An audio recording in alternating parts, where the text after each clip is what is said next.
مهندس خالد ما شفتوش النهارده. مهندس خالد. أي مهندس خالد؟ هو في شغل في الصباح. ما شفتوش النهارده في صلاة الجمعة. أحيانا يوم الجمعة ممكن سبب وقت الصلاة، ممكن وقت الصلاة متأخر له، ممكن يريد يمشي بارها إلى شغله. عندهم يعني طريق أمامه. هو هنا يوم الجمعة مش أجازة؟ يوم الجمعة لصلاة وليس موجود، هو في شغل يوم الجمعة. يعني هنا في أمريكا يوم الجمعة دي مدارس في شغالة؟ يوم الجمعة شغل في أمريكا؟ نعم، وقت الشغل، ناس في شغل. إجازة هنا يوم السبت وأحد. الجمعة مدرسة عادي. الجمعة يعني يوم الجمعة نعم عادي، يوم عادي. نعم مدرسة. لمدرسة. نعم المدرسة وشغل. مفتوح. أنت الآن في بلاد الكفار. أنت ليس في بلاد المسلمين. هذا النظام في بلاد المسلمين، ليس في أمريكا أو في غرب. مثلا في مصر إجازة يوم الجمعة ويوم السبت. في سعودي الآن سعودي يغير نظام. سعودي قبل الآن أفكر الآن في سعودي يوم السبت ويوم الأحد إجازة. قبل يوم لا قبل في سعودي يوم الخميس والجمعة إجازة. الآن في سعودي يوم الجمعة يوم السبت إجازة. عندنا يوم الجمعة. في مصر يوم الجمعة ويوم السبت أو يوم الجمعة والحد. نعم. في القاهرة في مكان حكام، في مثلا في أنا اسمه هذا المكان تاكوي سكوير. أنا اسمه المكان في عربي موجود مكان في مكان حكام في القاهرة. ما اسمه هذا المكان؟ ميدان ميدان التحرير. نعم، في هذا المكان إجازة يوم السبت ويوم الأحد. بس هي مدرسة أمريكية. أيوة عندنا في مدارس شغالة يوم الجمعة إحنا دلوقتي. هنا في أمريكا يعني هذا مشكلة للمسلمين، ولكن كثير من الناس يقول يوم الجمعة يريد فراغ من شغله لوقت صلاة الجمعة فقط. صار في نيويورك في أمريكا غداء وقت صلاة الظهر، حول صلاة الظهر. ناس ناتي وقت يرى ناس في المسجد إذا هو في شغل، ولكن هذا وقت لهم غداء. هو ليس في شغل في هذا الوقت.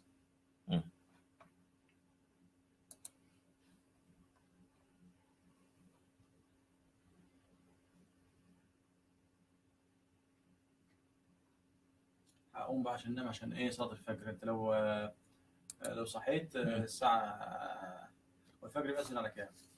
الفجر الآن في هذا المسجد 5 وربع. نعم. نعم. يعني 5 إلا ربع كده لو انت صحيت صحيح. هذا وقت صحيح. عشان ايه انت عارف ان معيش المنبه وبتاع. ليس عند المنبه محمول، ليس شغل خالص. بيفصل ثاني. المنبه في محمول شغل. منبه في محمول شغل أم لا؟ يشتغل بس ساعات ما يرنش. اصل ايه يسأل التليفون ده تيجي تتكلم فيه او تشحنه، بعد ما تشحنه بص تيجي تدور في البطاريه ما تلاقيش فيه فاصل تاني. فاصل معاك؟ انا معك افهم. حتى كلمت وانا هناك قالوا لي لازم تجيب تليفون تاني. وانا في مصر قال لك لازم تجيب تليفون تاني. فكل ما اتكلم فيه يجي فتحه، اول ما اتكلم فيه وتشحنه يجي تك ويجي فاصل تاني. انا سأبدأ الان ان شاء الله. ممكن انا سأتكلم برفيق، ممكن يشتري لك المحمول جديد ونحن نشتري منبه لك ان شاء الله. ولكن كل اسواق في هذا المكان بعيد، كلها بعيدة يعني. اريد سيارة. ربنا يمن عليك. أو تركب القطار. المترو، تفهم نظام مترو. أنا سأساعدك إن شاء الله شيء في شيء. أنا وفيك أو خالد هكذا إن شاء الله نحن سنساعدك إن شاء الله.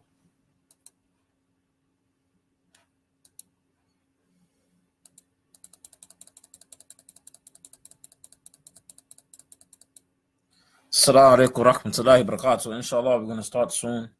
I just have a little bit busy today from last week also.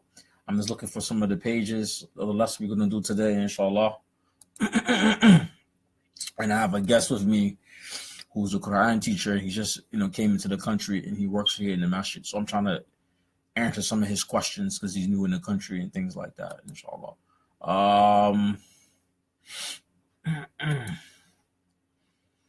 هيرد عليك؟ لا ما بيردش؟ لا أنا أتكلم بس فقط. يعني أنا أتكلم مثلا في موضوع المفرد اليوم سأتكلم شيء بسيط عن النافي والناهي. إذا عندهم أي سؤال يسأل من كتابة. ولكن موجود برنامج في سكايب، موجود مدرس وطالب يتكلم في نفس الوقت بمشكلة. كيف النظام هنا مثل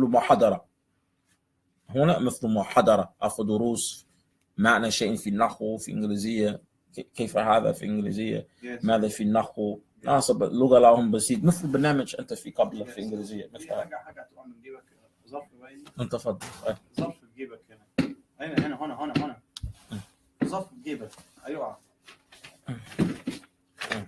الظرف اللي في جيبك ها يقع. لا هذا شيء رسالة لشخص لا مشكلة.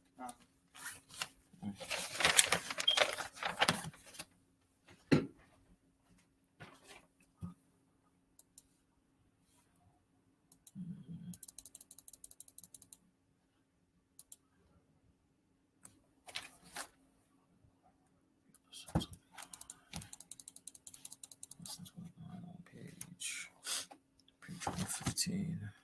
I can go to page 115 so quick. Page 45. Back a little bit. 22. هروح أنا أتوقع الله أنام. إن شاء الله.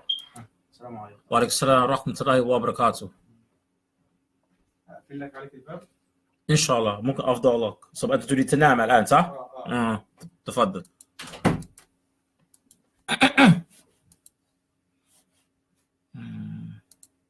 Okay, lesson 20. All right, inshallah, today, inshallah, we're going to introduce النهي والنفي. That's from lesson 29. Here we go. I need the full page. I need to make this bigger.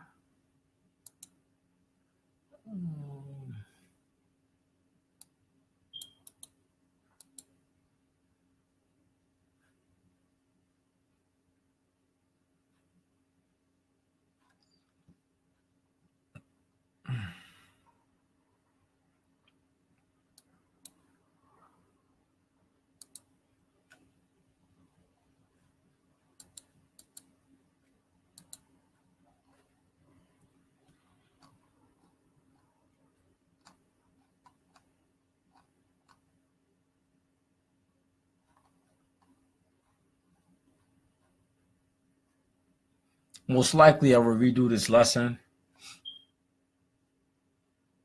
again, but this lesson needs to be done before we really get into weak verbs. And I was looking at preparing myself for the weak verbs, and I noticed that the lessons for the weak verb talks about nahi wa nafi. So I'm going to introduce nahi wa nafi today, a brief inshallah explanation on nafi and nahi, inshallah.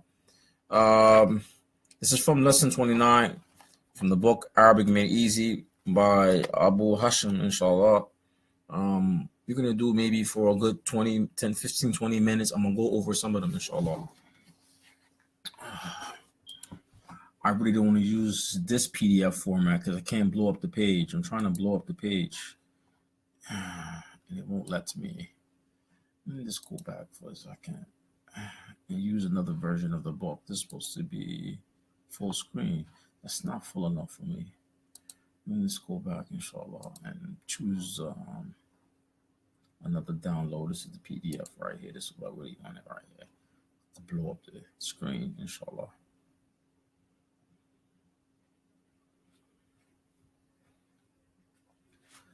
Related to nahi and nafi, And I will write, inshallah, in the notes section a little bit more explanation for it. The way to explain it in the particular book is it's a little bit vague. It's not in detailed like it should be.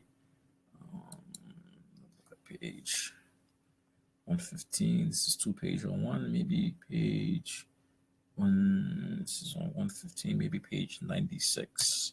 I'll find it. Maybe this 96 is too far up. It's page 176. So maybe page 30. It's close. Maybe 35, 30, 35, maybe 45. Lesson 6, maybe 50. Should maybe 60. Maybe 60. Guessing game here. Finding the pages. Page 105. We close, man. This is good enough. Okay, lesson 25. Lesson 26. 27. 28. If you can hear me or have problems hearing me, please let me know in a comment. Page 36. We need to learn these also. What's this? What lesson is this? Modes. We need to do this also. Maybe not today. We need to do this. No, we don't have to do that today. I could do this special lesson for that. That's for later on. But we need this. Because this is working with verbs. But I don't like how to explain the lesson. We need to learn these things. These are particles that work with verbs. But our first teacher, yes, we definitely need this. Maybe do it the next lesson. But I really want to jump into lesson 29, and I really want to jump into the weak verbs.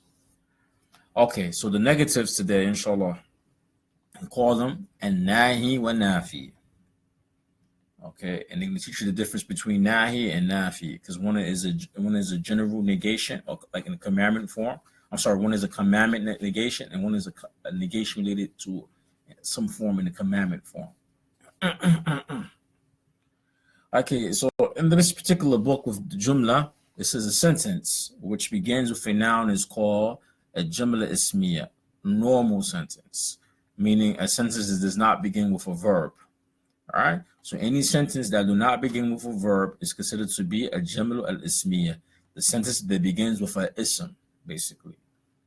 A jumla which begins with a verb is called al-jumla al-fi'liya. The sentence that begins with a verb is called a verbal sentence. For example, darraba Muhammad, right? Darraba Muhammad Zaydan. Or Duriba Muhammadun. Duriba Muhammad. Muhammad was hit, right? So this sentence begins with a verb. It's a verbal sentence. Now, for example, it says Zaydun Hasanu. This is Jumla Ismiya, all right? Zayd is good. Or Zayd Dahaba ila al-suq. All these sentences, it starts with a ism. Zayd is a ism. It's not a verb. So this is from Jumla Ismiya. And the normative sentence, the subject is called mubtada, right? The subject in Arabic is called al-mubtada, and the predicate is called al-khabar. When I first, even in English, when I was a kid in the grade school, the predicate and the subject always gave me problems. In Arabic language, the mubtada and the khabar, or the subject and the predicate, is kind of easy. Al-mubtada means, for example, in Arabic, what the sentence begin with. All right, what's in the beginning? All right, and the khabar literally means in Arabic inform or information. All right, like the news is called in Arabic akhbar.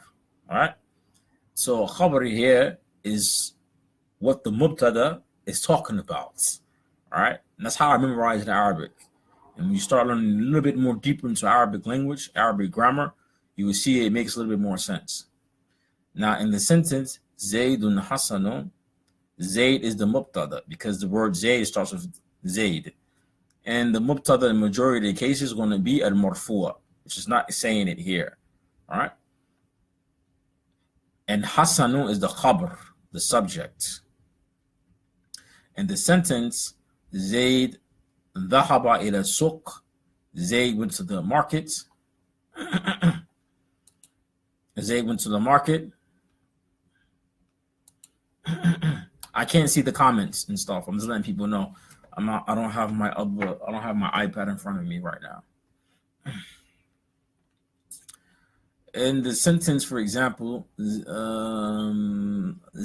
ذهب إلى السوق. Zayd is the mubtada because the sentence begins with the word Zayd. All right.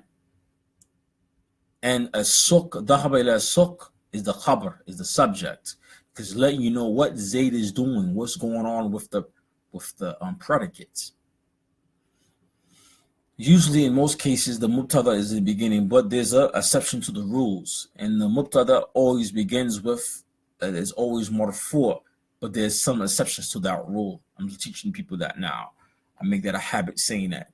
There's a fixed rule, but there are always exceptions to the rule. I like to say that now on, because when you get deep into grammar, you'll find some fixed rules you probably learn in grammar. There are exceptions to it.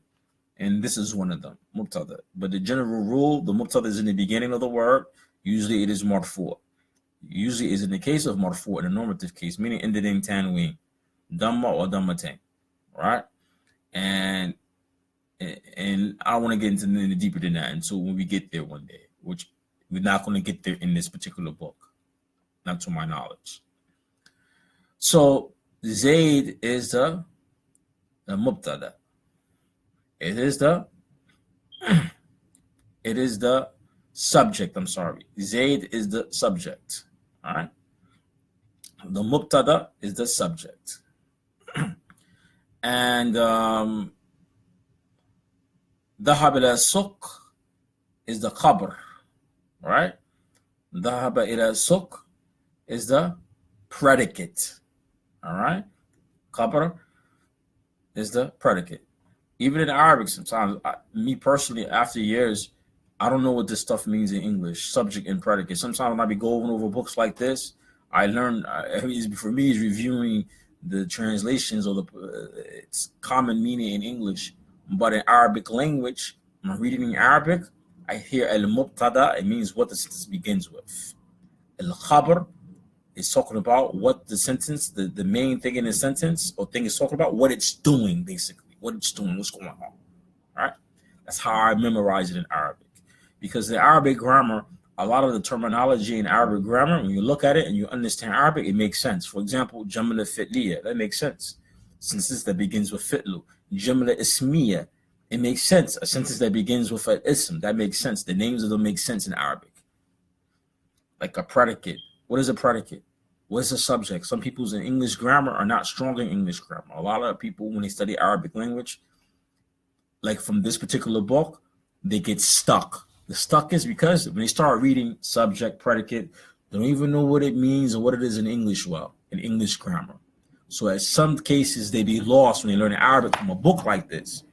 Well, you can take a person who has no education, that doesn't have a high education in the English language, American person, or Britain for Canada, in particular Americans. Americans are very weak in English grammar. Not like people from Canada and British. Their education system is very different.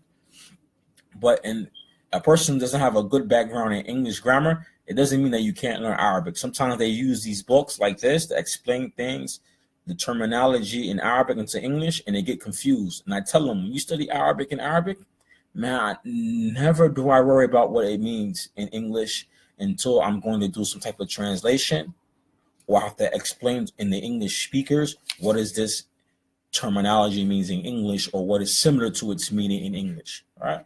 But when I look in Arabic, this is how I'm teaching you. Mubtada. When you look at the word, for example, mubtada, al-mubtada, look at the asl of the word, which is ba, dal, and alif. Bada'a. Right? That is the root of the word, which is the verb bada'a. Bada'a means to begin with. Mubtada means the thing that it's the subject, the thing that's being talked about, the main focus. The khabar means what? In Arabic language, khabara means to inform. Khabar, its root is khabara. It means to inform somebody about something, some news, some type of information. So this we know. the thing that's being talked about, or the beginning of the sentence, what it's about, what about it. Qabla means what's going on about it. Very simple.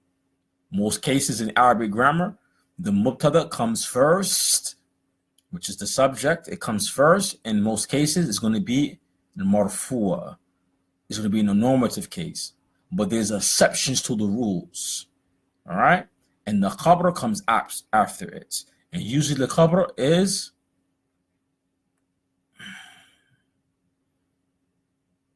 most time the khabra could be fatah, could be dhamma, it could be fatah. We learn about later on. Like kana wa akhawatuha, inna wa akhawatuha. Right? We learn about that later on in the future, inshallah. All right? It could change. But here we understand, I think really this is maybe the second lesson in the book explaining al-mubtada al-khabar. There's a one chapter in it talking about it, but I didn't think about to go over that chapter yet. All right, but it's nothing hard about it. Okay. Now in the sentence, Zayd dhahaba ila suq, the word Zayd is the mubtada, is the subject, right? And dhahaba ila suq is the khabar. All right. So Zayd dhahaba ila suq. Zayd is the subject, right? And dhahaba ila suq is the khabar, is the predicate. All right, we call khabar, but I'm going to use mubtada or khabar because it's a little bit more easy to comprehend. Even I forget subject and predicate, and I want to translate. I forget which one is which sometimes, right? By understanding Arabic, al-mubtada, what the sentence is, the main focus of the sentence was the thing the sentence is focusing about. The khabar is letting you know the main thing in the sentence, what it is doing, basically, right? That's the easiest way to explain it in English, in a simple way.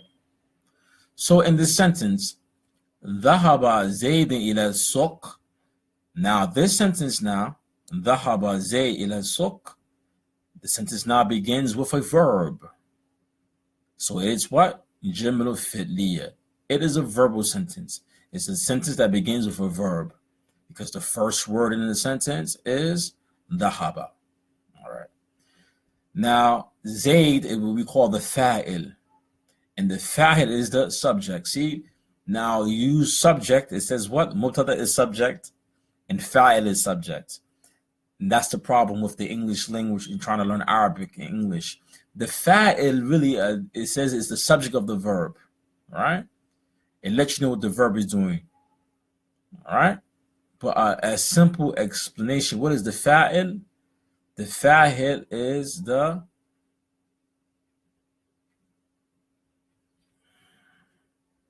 object of the sentence. All right.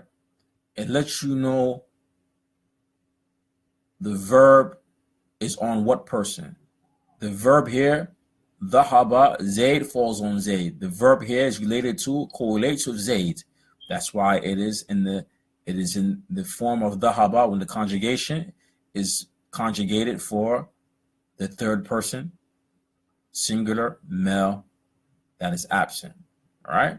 Dhahaba Zaydun. So the fa'il of the sentence, all right? We can say not the object, but the subject of the sentence is Zayd. We call it the fa'il. The fa'il represents who's doing the verbal action. Who's doing the verbal action, who's doing it is called the fa'il. Here is the subject of the verb. That's correct, not the object. All right? And then we have the maf'ul. We learn later on about the maf'ul, which they're not teaching you right now. All right? So fa'il is the subject, letting you know of the verb. And I guess it's the simple way to explain it. But some people get confused now. A person will ask me, but did you just say the mubtada is the subject? That is what's confusing here. For a person who read this book on his own, okay, so what is the mubtada as a subject? And the fa is a subject? And this is what I want to explain. And mubtada means the sentence begins with. All right? Or in a simple way, what is the main focus on this sentence? The main thing that is focusing on. And the khabar, which means informing you the main focus of the sentence, what is going on with it. That is the khabar, right? So an example here, Zayd, right? From dhahaba Zaydun ila suq. Zayd is the fa'il, the doer of the verb. Here it says the subject of the verb. I'm gonna help you a little bit better. The doer of the verb, right? Right? And the doer of the verb, or the subject of the verb, or the doer of the verb is Zayd, right? And he said it is not the mubtada, right? It is not mubtada, right? Because the mubtada comes in the beginning, and in most cases it is marfu', all right? That's the simple way to explain it. And most books in Arabic grammar,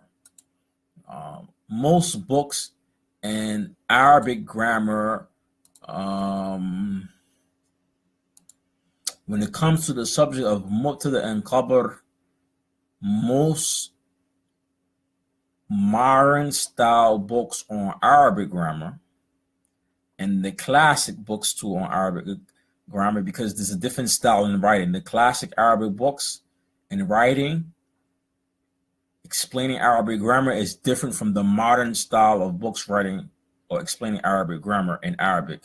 Usually in the modern style books of writing Arabic grammar in Arabic, the first thing they focus on is mubtada wa khabar.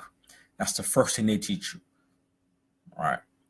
And some of the classic books in Arabic grammar, maybe in the chapters of the book, it is in the end of the book, like in Al-Jurumiyya, mubtada and khabar. It's not at the beginning of the book, rather it's around the end of the book. It has a section on mubtada and khabar. I notice in the new forms or the convention ways of now teaching Arabic grammar, like in Nahu al-Wada, in these books like this, the first lesson is on mubtada and khabar, and this is one of the main focus. Mubtada and khabar, and what is Jamla Ismiya and Jamla Fi'liya, Ma'na Khalam. This is how, when I look at them, this is how they teach and what they focus on the new style of teaching Arabic grammar. In the classic ways, in some classic books, it comes sometimes later on, mubtada and khabar being explained. I don't know why they gave that lesson here right now. I don't know why they gave it here in this book right now. I personally would say that this is not even the main focus on النهي والنفي. It has some relationship with it, but they should have a chapter on its own, which I believe they do in the book that I skipped, but it seemed like they're talking about it again. No problem. But if you didn't understand this section of the book I just read right here, don't stress it too much. I try to make a special lesson for that on its own later on. Well, the next paragraph, this is what we really want to focus on. Al-huruf, the participles, or we call articles, right? These articles, I'm reading from right to left. Lan, lama, lam, la, and ma. They work, the particles, majority of them work with verbs only. Lan, which means never, which we're going to explain here, it works with present tense verb, all right? And it turns the present tense verb ending in fatha. Lamma works with past tense and present tense verb, but it have different meanings. In the past tense form, we're going to see later on, with a past tense verb in front of it, it means not. In the present tense, it means not yet. Okay. لم يعني إن في اللغة العربية يعني يعمل على الفعل المضارع. This lam, it works with the present tense verb, and it changes the verb ending in sukun. The present tense verb, it ends in sukun. La could work with both, right? And ma is a general negation. It means we know that when we see ma, a person who studied Medina books, maybe one, it would say ma hada, what is this? But ma in this form, like when I teach kids or teach that book, Arabic Medina books, in the first book, I tell people that ma has many usage and meanings in Arabic language. has many usage. It doesn't mean what only. In the cases of verbs, it means not, no. It's a general negation. When working with a verb, you see it in front of a verb, all right? And sometimes you're going to find it means what. Sometimes you're going to find ma, it's going to mean something else. Ismu mawsula, right? I'm trying to figure out what are the names of Ismu mawsula. What do it means equivalent in English language? Ismu mawsula fi Ingleziya. What's Ismu mawsula fi Ingleziya? Sometimes I even forget some of the meanings in English. Like alladhi, allati. Ismu mawsula should be right.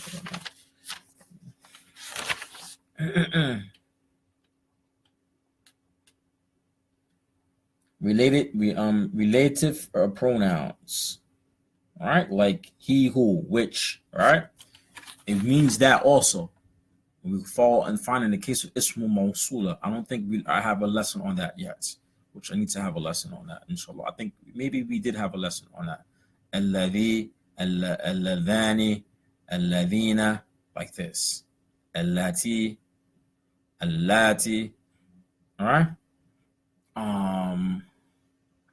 So it's here, but here in this case with the verb, it means not. All right, because a lot of people when they start reading, like mashallah, as a sister here, she always, it's a mashallah because she's very diligent in studying Arabic. She show me sometimes pictures of books, things that she's reading, and she wants to know what these things mean or something means. And sometimes, you know, when you're studying Arabic language on grammar, and you want to understand certain things in any religious books in Arabic texts in general, you have to know all these things, because a person sometimes they mistranslate something because they look at this ma, they don't know if it's ma and nafi, it is ma istifham, or ma min ismu asmaru al-mawsula. All right, if it's what it means, you know, and this you need to know Arabic grammar to know where the word falls in and what it means, right? But in this case here, what we're learning today, working with verbs, is a negation. And the next word, it says in the defective verb, which means laysa. Now, laysa is a special verb. It's not like a verb, but it affects the subject or the object. I'm sorry, it affects the object of the sentence, right? And it affects the subject of the sentence, I'm sorry. But it doesn't have a mudara, all right? It doesn't have a mudara. For example, laysa means huwa laysa, he's not. Lastu, I'm doing the conjugation, and maybe later on I'll write out the conjugation. Lastu, ana, I'm not. Laysat, hiya laysat, huwa laysa, ana lastu, nahnu lasna, hum laysu.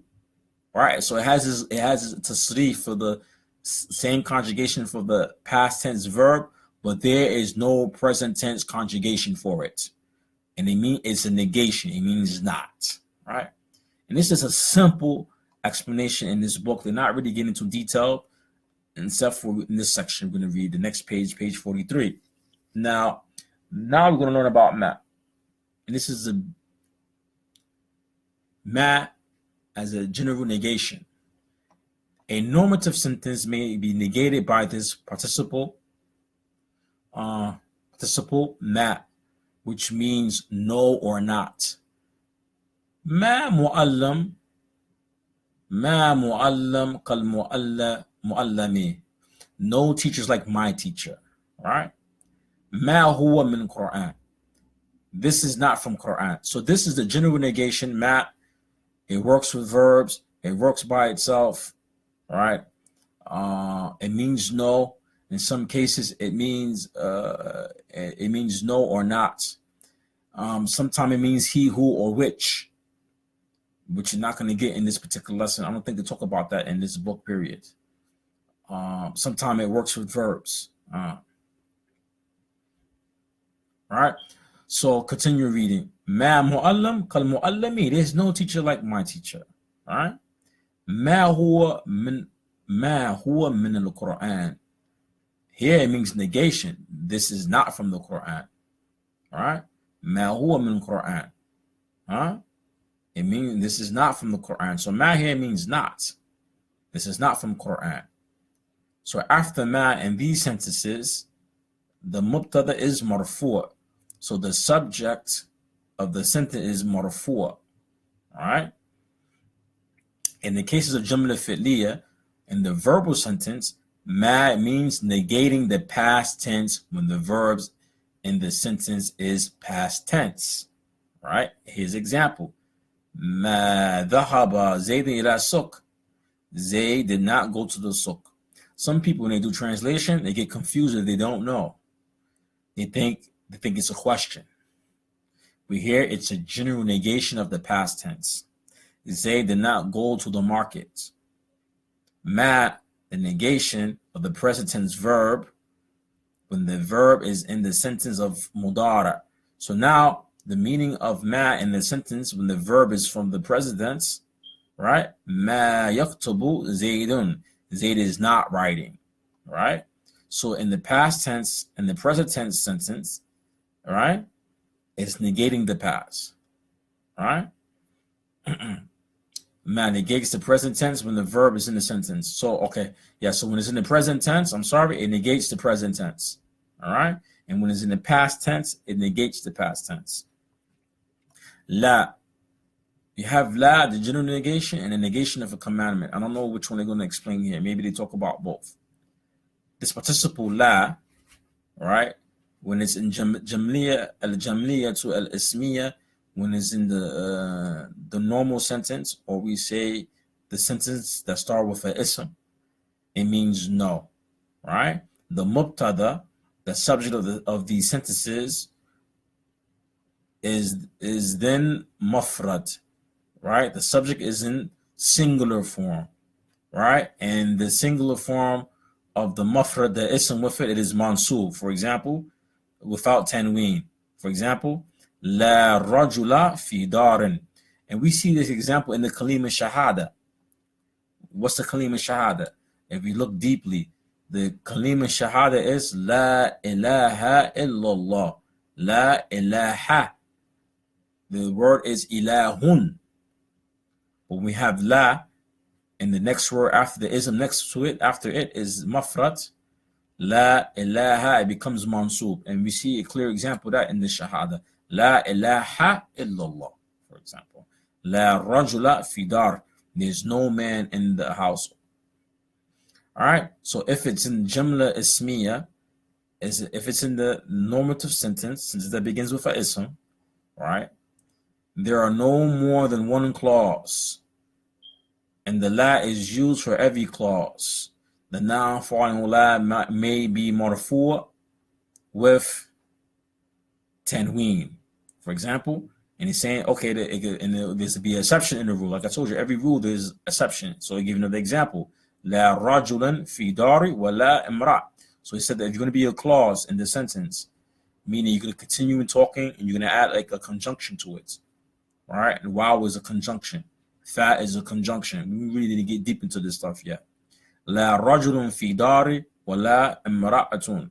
All right, so this is the case that when it has a clause in a sentence, which is the waw here, and, right, la rajulun fi dari wa la imra'atun. So when there's a clause in a sentence, which is the waw here, and which means and in that case, the noun or the ism that follows after it is going to be a tanween.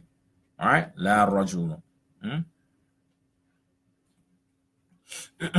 There's no man in the house and no woman. All right, so we can show you some other examples. La rajula fi dari wa la imra'. Wa la rajulun fi dari wa la imra'. He said in these cases, which are exceptions to the rules, they've written them different. He wrote the same example, la rajulun fi dari wa la imra'atun. But in this example, he writes la rajula fi dari and the conjunction wa la imra'ata. Oh, but now it makes it fatha. Or he said if you write either or, with making it mansub or without, with the clause, with a conjunction in the sentence. He said you can write it either way. You can make it either noun, either mansub or not. All right? La rajula fi dari wa la imra'atun. He switched it up. He said all these things are correct. But in اللغة العربية النحو في اللغة العربية ما عنده اختلاف بين علماء في النحو or مذاهب في النحو from the different schools of thought in Arabic grammar, Arabic language. They have different opinions about different things. All right. So he says la in general is used for jamlu fi'liya. It's always used with the mudara. So he said in the case of jamlu fi'liya, a verbal sentence, he said it is always used for the mudara. All right. And it indicates a general negation or negative negation. A general negation or a negative commandment, meaning the negation, it could be either a general negation or negation in the form of commandment. For example, I say in Arabic, Muhammad لا تجلس في هذا المكان. لا تجلس في هذا المكان. In this case, the la here, Muhammad لا تجلس. This is a commandment form. All right, so we're going to give us some examples. لا يذهب زيد إلى السوق. Zayd does not go to the market. All right, this is general negation. Right, Zayd did not go to the market, or Zayd does not go to the market. Now, the negative is used for general negation. It's called a nafi. This is something you need to memorize. Nafi is the general negation. And the word nahi, because if you read this in Arabic language, the word nahi, it means, in general, it means forbidden. And nahi. Yeah? Nahi. Yanha and munkar is example. And forbid the wrong, right? So here, nafi is general. And nahi means the negation in the form of commandment. And nafi means a general negation. You need to write that down and memorize that. Very important. Anyway, you study nahu, you're going to see this everywhere being used all the time. The negation or the negative participle la, so the harf la, is also used to indicate negative commandment. And in that case, the verb, right, in that case is majzoom. Majzoom. La tajlis. In the forms of, like, for the second or third person, and it's like anti, right? Anti tadhabina, she goes. La tadhabi. So now la tadhabi, I deleted the noon, for example. I'm just speaking, right? We can go back to the book. So when it's in the form of negating the commandment, there's some type of obsolete, or in the case of this jism, for example, la tadhab. When I see this written, or I hear see it written, I know this la is a commandment and not a general negation. It's a commandment. This is very important for Lugha Arabiya, especially to translation or reading books or understanding. It's very important you know this. When it's jism, you know this lam here, la here, this harful la, you know that this la mu'alif yani is a commandment form. This is a commandment, actually. This is a commandment form. La tadhab. This is a nahi, a commandment. And this la here is a negation, meaning that it is a commandment. That's the simple way to explain it. Do not go. You do not go. All right? The negation for two people to go, tadhabani. Right? Tadhabani. Now I use la tadhaba. The noon is deleted from the dual of the conjugation of the present tense from the person you're talking to. Tadhabani, we say la tadhaba. When I see the noon deleted, or here and I'm speaking and the person's deleted, or I see it written deleted, I know this is a commandment right here. The la here using the commandments. You to not go. This is very important. So here, the next one, the conjugation is la tadhabuna. There's noon there. When I use la tadhabu, that noon is deleted. These are the plural forms, right? Same thing. Tadhabina. This is for the second person, female. Tadhabina, you go. I use la tadhabi. I delete the noon. All right? La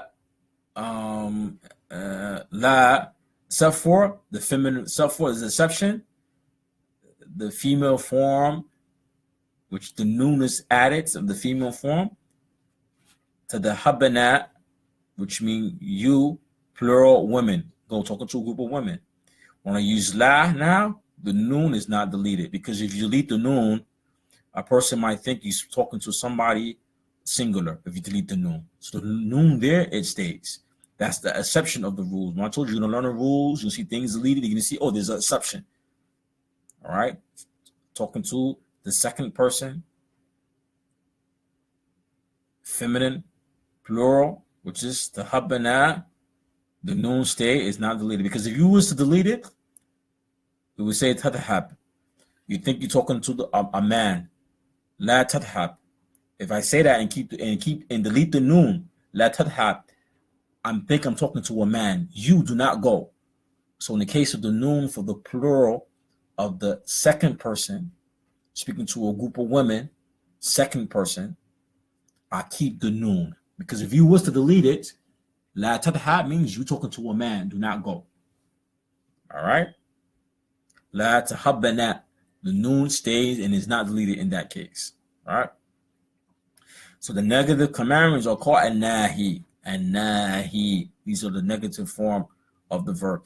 When I'm reading this, for me, it's easy. I understand this stuff, real easy. This is not a problem for me. But I know some people who hasn't studied Arabic thoroughly, or study Arabic and Arabic thoroughly with somebody, or have a deep understanding of Nahu, I know this stuff could be confusing. So, I was trying to look before I did the lesson to make this, summarize this in the easy form.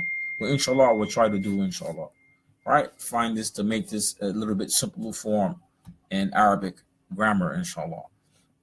Because I know some people will go to a book and they will read this particular book right here, and they are confused.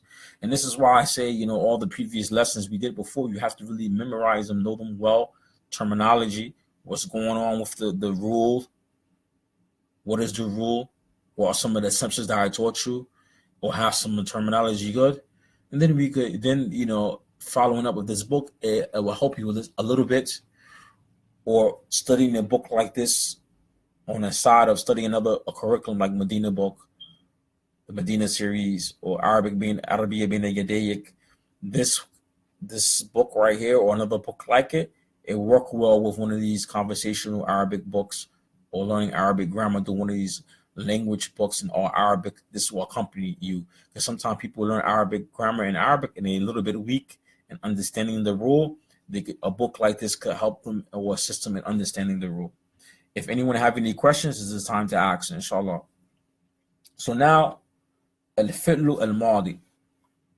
Al-fi'lu al-madi, the past tense verb, for example, when we use for prayers or curse is implied, future, rahimahu Allah, may Allah have mercy upon you, qatluka Allah, may Allah kill you. Usually people don't say that in Arabic language. Well, we want to say curse, that's like cursing somebody. Qatluka, or qatalaka Allah, may Allah kill you. Right? I don't know why he chose that example. But the fi'l mudara may also be used. All right? The fi'l mudara may also be used. Sometimes when you make dua for people in the curse, you always use the past tense form. This is adab, right? And the lugha. There's some things called adab fi lugha. All right? And he's not mentioning, but you use other things like Allahumma, for example, right? But he's not really getting to a lot of that. All right? In this particular book. Now he says, Yarhamukum Allah, may Allah have mercy on you. This is no problem if you say this in Arabic grammar using the present tense. There's nothing wrong. Yarhamukum Allah. All right? May Allah He kill you. Or Allah, may Allah have mercy for you. All right? Shafakullah. May Allah give you cure. But he's saying using the madara in this case, there's nothing wrong with it. Now he says, for denying a wish, the particle or participle la is used with fi'lu madi, which indicates the future. La yarhamuk, la yarhimuka, la yarhimukum Allah. All right. So he says he's talking about the future, but we use the past tense form. This is in the form of making dua or supplicating for a person, and you will see that in Arabic language. You will see that in hadith. You will see that in sheikh's talk, things like that. This will really help a person who wants to learn about translation and he gets a little bit understanding.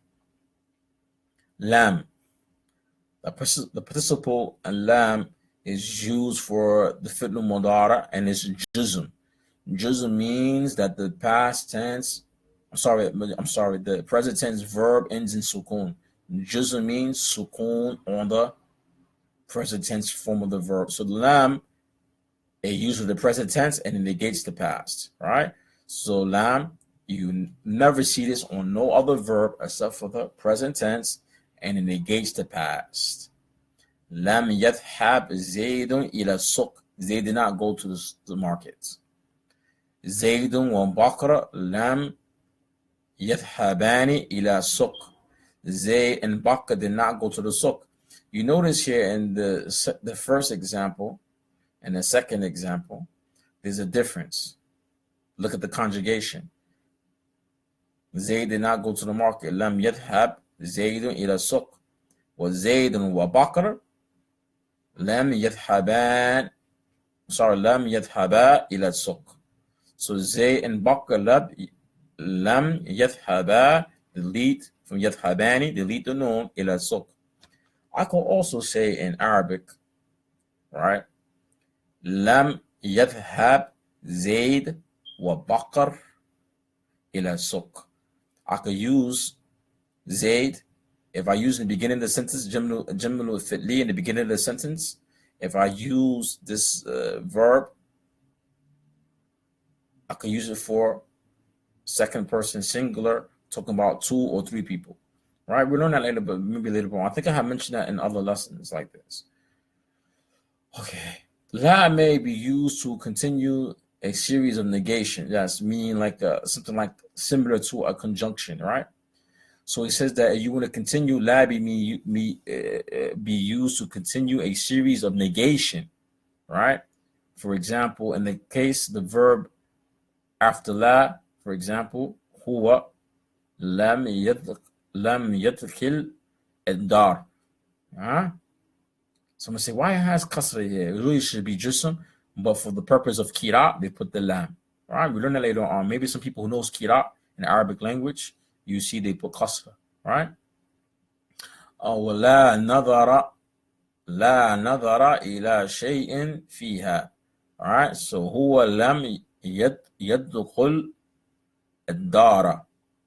La nadhara fi shay'in fiha. So he did not go to the place or the house, and he did not look inside of it. All right, he didn't look inside of it. The word dar is feminine. It means house or state, and it's feminine. We should memorize that because there's no Talmud Buta, but its word is feminine.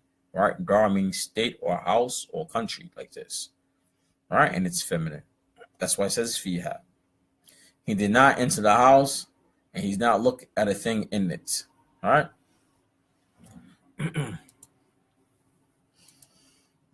Lamma. So lamma, this is a condition with lamma.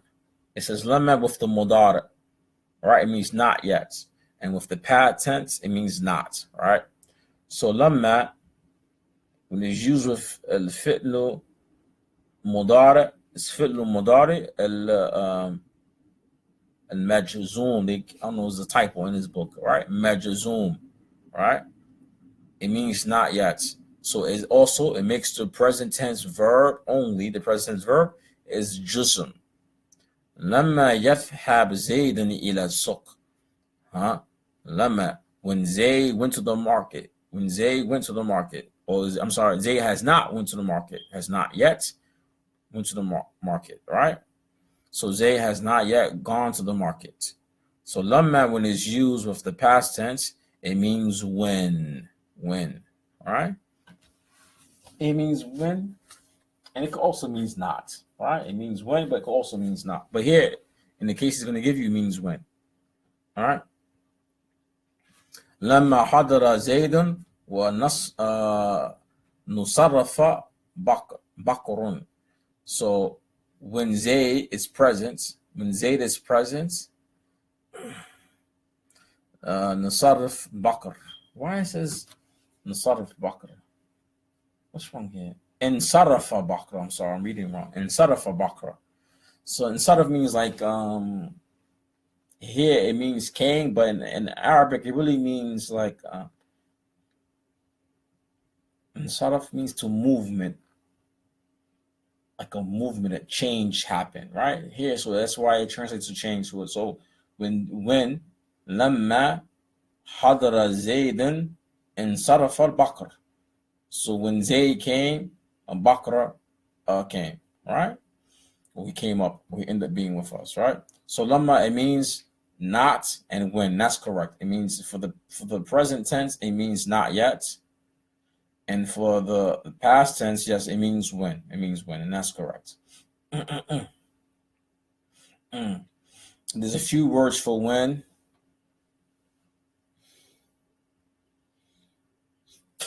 عندما حتى not حتى عندما متى, but there's some conditions with it, right? So lama means, and when it's with the present tense verb is just and it means not yet. All right, and then if it was the past tense, it means when. Lan, very important. Lan you're only going to see on the fi'l mudara and negates the future. All right, so a lan you're only going to see on the fi'l mudara and it's mansuba. All right, it makes the verb ending in fatha. All right, and it indicates negation of the future. Lam la yathhabu, mean he does not go. If I write lam yathhaba, it means he will never go. These particles next, like bal and laysa, bal, there's some conditions of it. Bal, bal has many meanings. But bal here, in Arabic language, when somebody asks you a question in the negation form, and you want to confirm what they're saying to you, you don't say na'am. All right? You say bal. In English, it's opposite, right? So, for example, here, bal, a participle used for a correction. When something's asked you a correction in the negative form, you see what they wrote. Idrab Zaydan bal Zainab. Here, what he means here, this here, it says beat Zayd. No, beat Zaynab. That's wrong in English. It doesn't even make no sense. He said, will the really correct translation, Idrab Zaydan. Hit Zayd. No, rather yet, hit Zainab. All right, so here it means bel, rather. But I don't know why it means that, but he shouldn't be explaining that in the beginning. That's a totally different usage of the word bel. Like I said, bel has meaning, usage, and meaning. But what's important here, that's wrong. When he gave you the example, it's not in the form of negation. Maybe the next example. La tadrib Zaydan bal Zayd. No, same meaning. Don't hit Zayd, rather hit Zainab. I don't know why he's giving you for this. It means that, but it means also in the form somebody asks you a question. لا تذهب إلى المدرسة اليوم. Did you go to school today? I want to say yes. All right, I say bal. Or balla. Actually, it's balla. Balla means no. All right, actually, it's balla. I'll write that down. So I was thinking he was going to teach that. Let me write that down. I thought maybe he was going to talk about that. But la. Now I'm sitting here thinking. Balla. All right. Means no. I thought he was going to talk about that. No. And a question.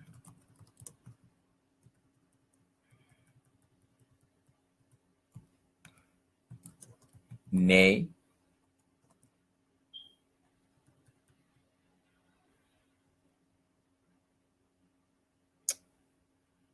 It means nay.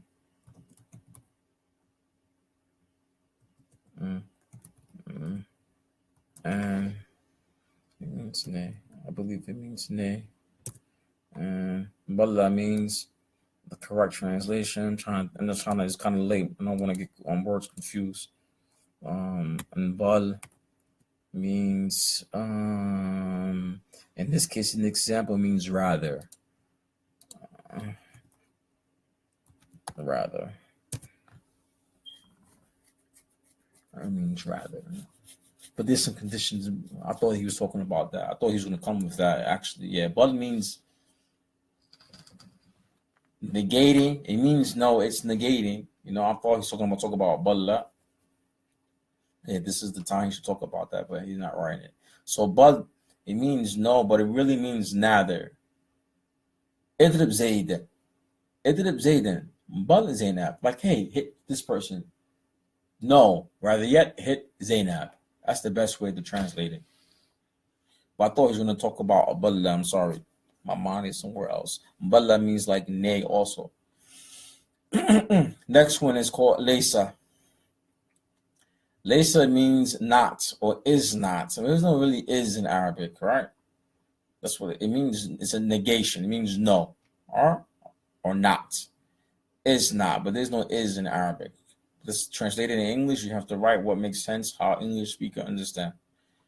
It is not a harf particle. Rather, it is a defective verb. Fi'lu al-naqis. All right? Weak verb. Here, not weak, defective verb. Because naqis does mean weak. But here it means defective verb, right? But naqis does mean weak. But I want you to confuse fi'lu al-mu'tal, which means weak letter. It means weak also. But that's just understanding verbs in Arabic. So yeah, this is effective verb. It has no mudara. And it has no amr. It has no present tense. And it has no commandment form. And it's only written in the case of Madi, which I already explained, the form of the past tense. And the following is an inflection of laysa. All right? Inflection. And here's the conjugation for laysa. Here's the conjugation for laysa, and we should memorize that. This thing in front of me is not too clear. Oh, that's mudhakkar. That's what that means. Okay, I can't see. Okay, that's mudhakkar. So laysa for the mufrad singular. Huwa laysa. Huma laysa. Hum laysu. Feminine mu'annaf. Hiya laysat. هما ليستا هن لسنا. مذكر للمتكلم ما أتكلم معك يعني the second form. أنت لست. Now in the conjugation you notice for like lasta the ya is not there. هي ليست. All right, the ya is there. But now, for talking to the one you're talking to, the ya is deleted. Lasta. Anta lasta. Antuma lastuma. Antum lastum. Very important. Many people don't know these conjugations. When they learn Arabic, learn about laysa. They don't know how to conjugate laysa. The mu'annaf, to the one you're talking to, the feminine, anti lasti. Antuma lastuma. Antunna lastunna. This is mudhakkar mu'annaf. Listen, don't worry about that. Ana lastu. Nahnu lasna. For plural, for dual or plural. Right? Ana lastu. Nahnu lasna. If you need me to write it out, somebody let me know. I'll try to write it out later on. Now, laysa is to be used with jumla ismiya, normal sentence.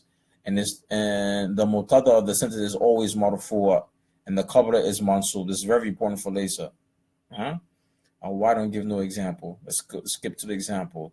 Must agree. So the mubtada must agree in the number of the gender and person. Very important in the case of laysa. Laysa, zayd, meaning you have to conjugate laysa according to the thing you're talking about. If I'm talking about a group of people or two people, the conjugation must be equivalent to the subject, basically. Right? So the mubtada and the number, gender of the person, that's clear. So for example, laysa zaydun aliman. So zayd, which is the mubtada, all right, it must be what? marfu'. Right? And the khabar is what? The khabar is mansub. Right? A lot of times they work with the harf particle ba with it also. All right, we might see next. Sometimes they say laysa zaydun bi ali men. Bi ali men. All right, you can write either or. And so there's another way of expression. Laysa zaydun bi alam. Here we go. Laysa zayd bi alam. Because this is a common usage, both ways, a common usage the Arabs used. And it's very important when you read books that you understand that. Right? And you speak Arabic, you understand that. Right? Because you use both ways. Laysa zaydun aliman. Right? So the khabar is what? Al-mansub. Laysa zaydun bi aliman. Right? Alim means not a learned person. Right? Now it says laysat Zainabun bi jamila. Zainab is not beautiful. All right? Bi jamilatin. Lastu jahilan. I'm not ignorant. Right? I'm not ignorant. Lastu jahilan. I'm not ignorant. Lastu bi jahilan. And another way to say I'm not ignorant. Either or way is correct. And this is some vocab, and this is some exercises. So we're going to stop there, inshallah. And if anybody have any questions, this is the time to ask. Because my energy is gone.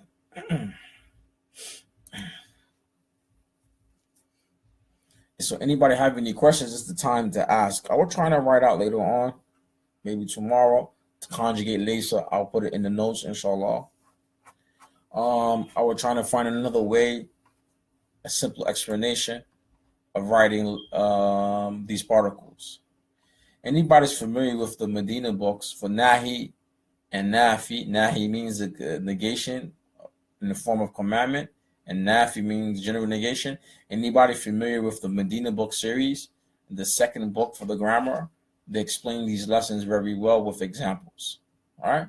They explain these lessons very well with examples. Maybe later on I'll do another lesson, but inshallah, next lesson, inshallah, we get into the weak verbs, inshallah. So if there are any questions, inshallah, this is a good time to ask if there are any questions before I close out.